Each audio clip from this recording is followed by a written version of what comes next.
Hello YouTube and collectors everywhere. This is a look at the Kotobukiya Vision statue that was sculpted by the ridiculously talented Erick Sosa and is numbered 166 or 1000. Uh, so yeah, it's quite a low edition compared to what Kotobukiya has been recently making. So 1000 is not that much. So for anyone who doesn't have this statue yet, I would highly recommend you get one while it's still available at a price that doesn't cost a kidney and an arm. So yeah, so coming to the Vision. The Vision first appeared in Marvel Comics, or at least this version of the Vision appeared in Marvel Comics back in 1968 in Avengers number 57. He was created by Stan Lee, Roy Thomas, and John Buscema. So basically, this, as the story goes, he was created by Ultron, and he was kind of pitted against the Avengers, who eventually sort of convinced him to join the team, and eventually ends up destroying Ultron. So that's what that was his first appearance and his first story arc. Now, over the years, of course, he's been with the West Coast Avengers, but he's generally been with the Avengers. Let's leave it at that. And his costume has pretty much sort of stayed kind of true, kind of true to what it's been since he first appeared, with a few minor changes, and it's been modernized over a period of time. But for most part, it's generally been very similar. Hasn't changed very drastically.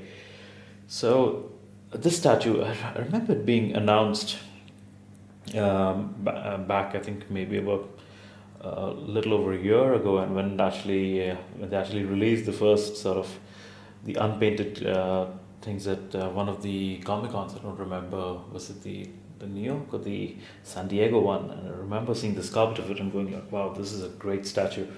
And I was really, really, really looking forward to having this one in hand. And finally, this one released in July of this year, and I've had it, I think, since September, if I'm not mistaken. Did it live up to my expectations?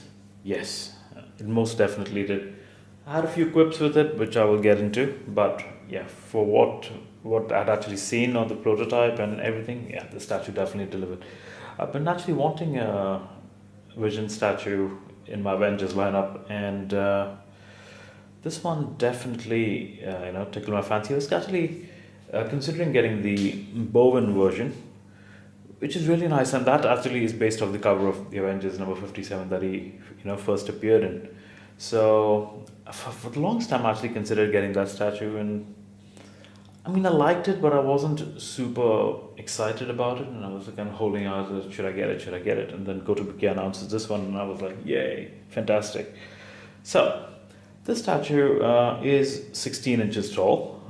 So it's a really tall statue. So for collectors who are concerned about it fitting into a data of, now the measurements are 16 inches. So I don't have my collections displayed in detail, so I wouldn't exactly know if it fits in or not. But yeah, now you know that it is 16 inches tall. It's comprised of three pieces normally, basically, which is basically the base, the Vision himself, and this hand here, which basically is attached with a magnet. And as you know, one of the powers of Vision, basically, one of his abilities is basically to be able to phase through things, and to kind of go through walls, and kind of change the density of his body to either go really light, really heavy, or basically just to sort of to go through things. So, and this statue, I think, captures that element of it really, really well. As you can see, his leg is going through this metal girder or beam, like we call it, and as you can see, his foot right behind there. It is a little difficult, and I'm sorry we're a bit far out because the statue is just that massive. So for me to actually have it in frame, I need to have the camera back a bit. So basically, it's destroyed. Maybe a building or a certain street with the rubble, where Vision's kind of facing through the rubble, and at the back, as you can see, there's a destroyed Ultron with all his cables hanging out, and he's he's done. He's beat. And the way you have the effect of the beam actually going through his cape and everything, I think the concept is just beautifully captured by Erick when he actually kind of designed the statue and sort of before it actually came to reality. I think the concept is spot on. I really, really like the statue. There are a few modern elements, I would say, to this thing where you actually have these sort of plates on the arm, and then you have the certain stripes on the boots. It's not purely the classic costume that he was originally designed in and that he appeared in. But for most part, yeah, I would say it's pretty classic.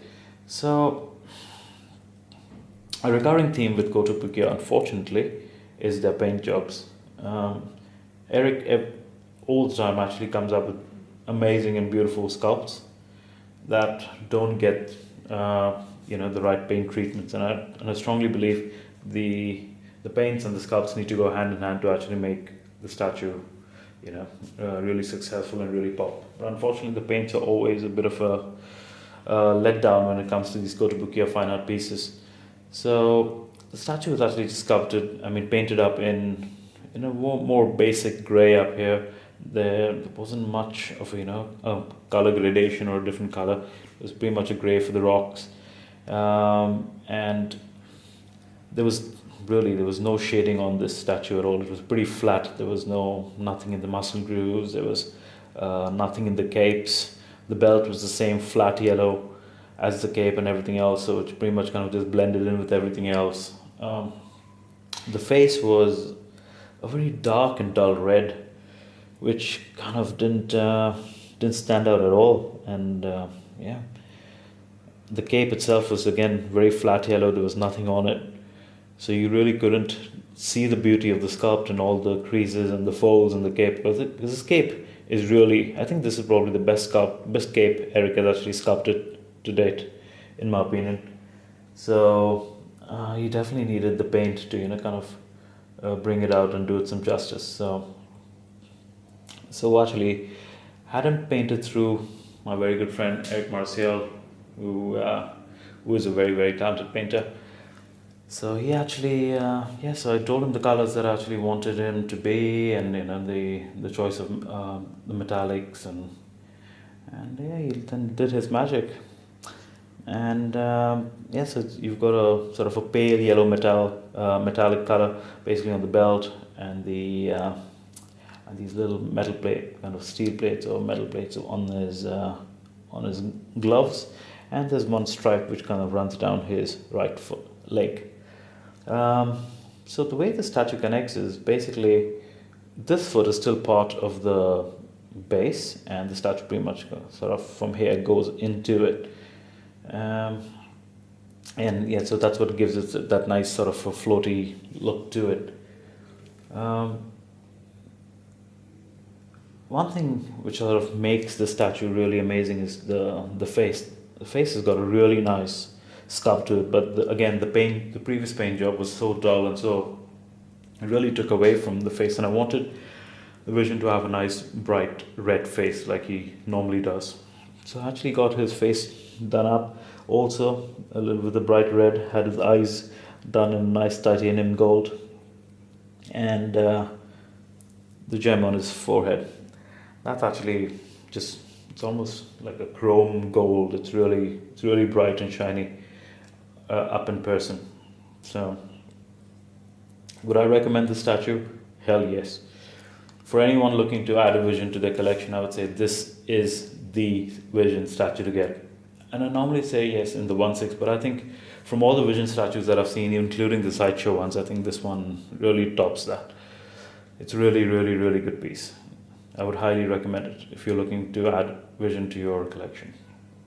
So give a bit twirly, have a look at the statue, and we can wrap this video up. Tell me what you think. Again, as always, I would also comment, subscribe to the channel, and if there's something you'd like me to do different, or I'd be more than happy to listen to advice. I'm still new to making videos on YouTube, so all your help and recommendations would be much appreciated and welcomed. So hey guys, so yeah, this is the vision statue, and thank you, and I'll see you on the next one. Have a good night. Ciao.